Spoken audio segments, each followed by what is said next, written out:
Hey y'all, welcome to the video. In today's video, we're gonna talk about squats. We're gonna do 5 squat variations for tight buns and hips. So I see a lot of workout programs with just squats, squats, squats. They never throw any variations in there. So eventually your body will get accustomed and conditioned to all of these squats. In other words, you can do squats all day long and you're not really working your muscles. You might feel it, but throwing in a little variety in your squats is really gonna improve the effectiveness and efficiency of not just your squats, but your entire workout. All right, so Gabby's gonna help us perform these squat variations. She's gonna be performing them. I'm gonna be showing you exactly what you need to work on during each of these variations. All right, so we have our squat. Boom, let's just do a squat, just like that. This is not a variation, this is just showing you what a squat is, all right? So exercise number 1 is a squat to twist. Go ahead and squat, twist it out. We're gonna have the arms in the front, there we go. So always with the squats, we're focusing on driving your hips back first, ensuring that all of your weight will drive through your heels. Most importantly, that ensures that you're gonna be firing up your glutes and your hamstrings. Good tight core here from Gabby, shoulders back, nice and down, strong, chest up top. These are awesome squats. We're driving that leg up just for a little oblique action even. And as well, you're working a little balance component, which also helps work your glutes. Exercise number 2, we're gonna do a squat to alternating reverse lunge. So now we're gonna throw a lunge in our squat here. Boom, big step back, nice. Notice a good 90-degree angles on those reverse lunges. Good job. Notice how she takes a step back, she stabilizes before she lunges down. That is very important because if you try to lunge from an unstable, unbalanced position, you're going to not only perform the exercise incorrectly, but you can also flare up the knees. And remember, you want to do squats and lunges to strengthen your knees so they don't hurt and not inflame them by performing too many of one thing or performing the exercises incorrectly, which is usually the bigger cause. Squat and reverse lunge. Perfect.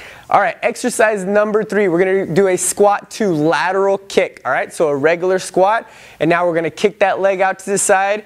Perfect. So we got a good balance component, really working those small stabilizing muscles on the plant leg, and then we have a good lateral component. We're working our glute maximus a little bit, but mostly our medius, which is a very underrated muscle that gets tight a lot of the times from a lot of sitting or misuse or not using it at all. So we got a good squat and kick it out to the side. Notice how she has to really stabilize her core. So with all of these variations, you're also throwing in a good core ab component. You might not be doing crunches or planks, but a good squat works almost your entire body. Got it. All right, so from this position, we're gonna go to exercise number 4, which is just a squat pulses. All right, so we're just going to get down into the squat. Here's where you can really feel your squat in action. When you're pulsing down, when you're holding, you can really focus on keeping your inner thighs tight, making sure your hips are really far back through your heels. A good strong posture with the chest up and the belly button in tight. Good. Ideal position with this, you can relax a little bit. Ideal position with this is a parallel point. All right, I'm going to show you now in the parallel position. So we're going to go ahead and drop down and pulse it one more time. So a lot of times you want to pulse it and kind of stay high. In order to work your glutes and your hamstrings, you want to really drive back a little bit more. You need 1 more inch to parallel. There we go. And now you can pulse it from there. Good. It's a completely different feel. That 1 inch, good, you can relax. That 1 inch makes a big difference when we're talking about performing just regular squats and your pulses, okay? All right, so we got 1 more exercise. Last variation is a squat hold to side walk. So we're going to show a 2-step walk from her. So you want to hold your position and go ahead and stay in that squat position. You're going to take 1 more step. Boom. Now go ahead and walk to the right now. Got it. And let's do a turn to the right view, and so we can get a side view of this. And you're going to walk towards me a couple of times. Good. Notice how she's keeping the weight through the heels here. Belly button really engaged. Go ahead and walk back towards the camera a couple of times. Good.